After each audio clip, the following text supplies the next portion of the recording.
I'm that guy from that fucking band, and this, we know what this is.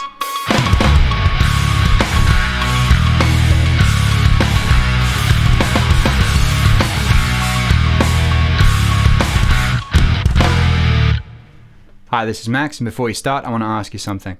This isn't my job. This isn't a business, at least not yet. Nobody's sponsoring the video, and no one's given me any free stuff.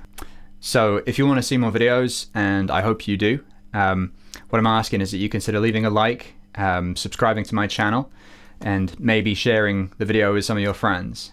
In exchange, I promise to keep making the best videos that I can. Thanks for listening. Now down to business.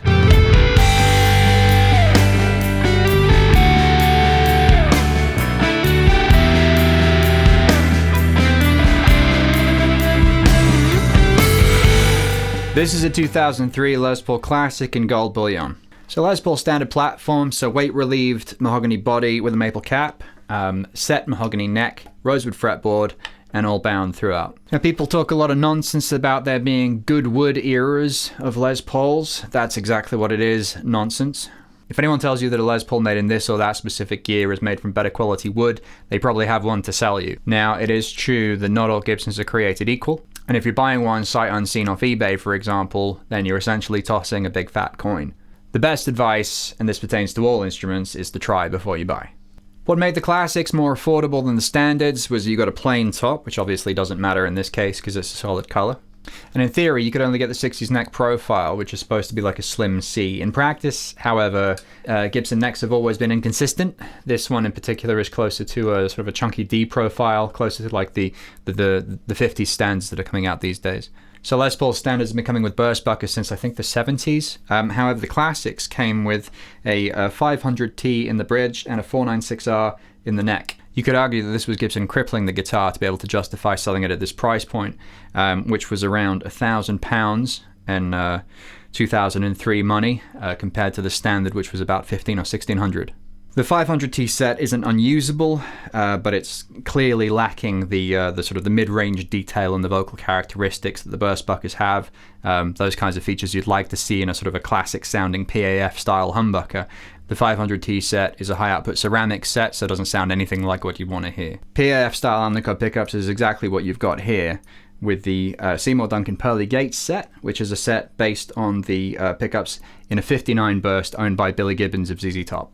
For a bit of extra authenticity, these are apparently wound on the original pickup winder from the Kalamazoo Gibson factory that Seymour Duncan bought from Gibson. The only difference between these and a proper vintage PAF set is that these have been wax spotted to reduce feedback and other noise. If you're a purist and you want non-potted pickups, then you could always get the Antiquity set from Seymour Duncan. However, if you're going to use any gain at any kind of volume, you're going to want that potting to reduce squealing. The other obvious mod here is the Bigsby, and I'll be honest with you, it's more of an aesthetic thing. I'm a huge Neil Young fan, and there's just something incredibly cool about this huge piece of metal on the back end of an old guitar. You can shake on it a bit, and it'll give you a little bit of a shimmer, but really you won't be doing any dive bombing with it. And if you start cranking on this thing, it's going to put you right out of tune. Other mods from stock, you've got these tall pickup rings from Gibson Historic. I've had to shave them down a little bit because they don't fit the top contour otherwise. Again, that's genuinely an aesthetic thing. And other than that, you've got these strap locks from Dunlop, because as everyone knows, if you drop a Les Paul, the headstock's going to snap like a breadstick. So the last thing is this weather checking. Now, I live in England, where the weather is 12 degrees and rainy all year round. You don't have these Minnesota winters that are going to shatter the top, and you don't have these swampy Louisiana summers that are going to make the paint peel and go green. This guitar was 17 years old when I got it, and although it has plenty of dents and dings and scratches and everything, the top finish was completely intact with absolutely no cracks whatsoever. This is all done with a hairdryer and an air duster. A razor blade can work too if you want more control over the pattern. That's how Tom Murphy of the Custom Shop does it. And yeah, I know what some people say about relicking, and I don't really give a fuck. For guitar sounds today, we're going through the Marshall JMP1 preamp, and we've also got some effects coming from the JFX1 multi-effects unit. These are both going through the Mackie interface into some IRs from Fortin.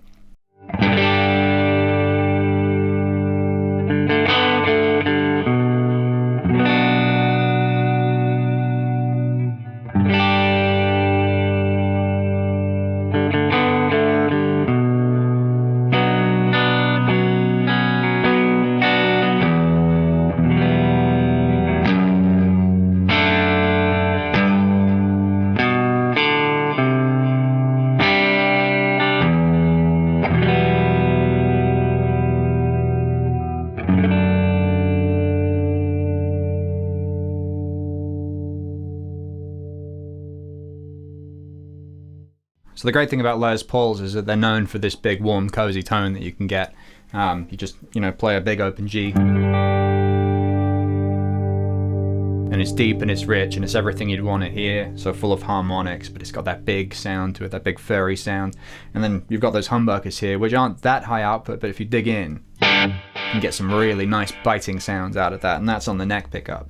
If you go into the middle position or on the bridge pickup, you get this kind of quacky, you can get a really clacky sound, which is not necessarily what you'd associate with a Les Paul, but you can get those kind of very mid-range heavy sounds that make you stand out in a mix.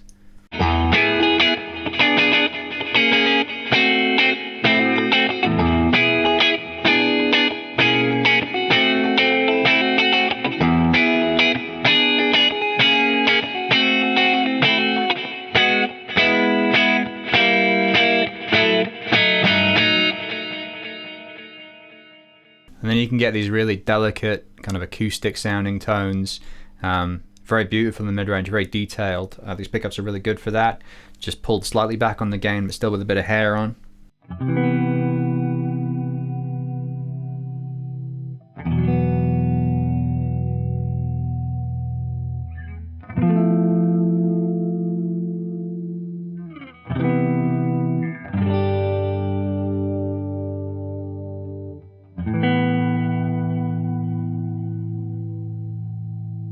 And again, if you dig in a bit further, you can get some more grit out of it.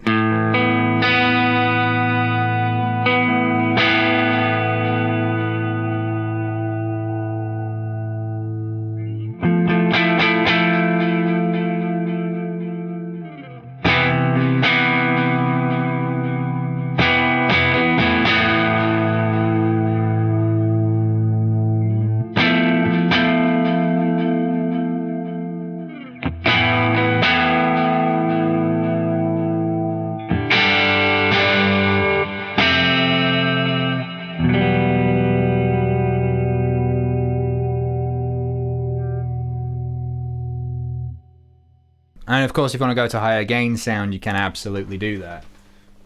After all, a lot of people think of the Les Paul as being the guitar of classic rock, and it will do classic rock all day long.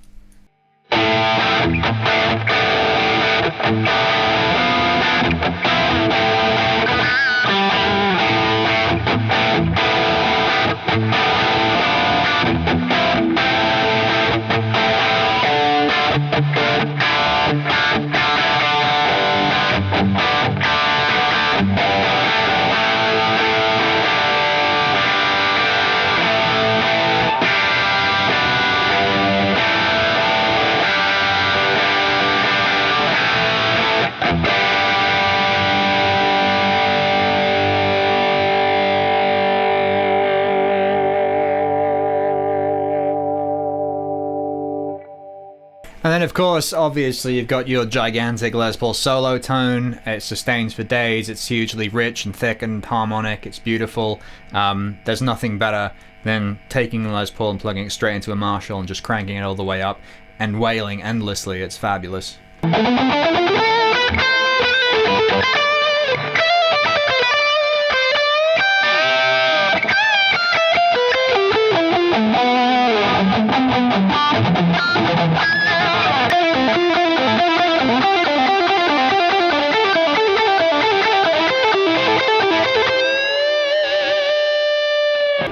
And of course, you know what, I'm not going to play the rest of that. It does have its limitations, even with the weight relief. It's a heavy guitar, which the Bigsby hasn't helped. These are fairly common issues for any Les Paul, but on the other hand, this design has been around fairly unchanged for the past 64 years, and there's an excellent reason for that.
So look, you could get one of these because Gibson Les Pauls retain an unusually high proportion of their resale value, or you could get one because all your heroes play one, from Paul Kossoff to Rick Nielsen to Slash to Buckethead. Or you could get one because Les Paul himself basically invented the solid body electric guitar, not to mention what we think of as modern recording technology. Or you could get one because it's a timeless rock and roll icon.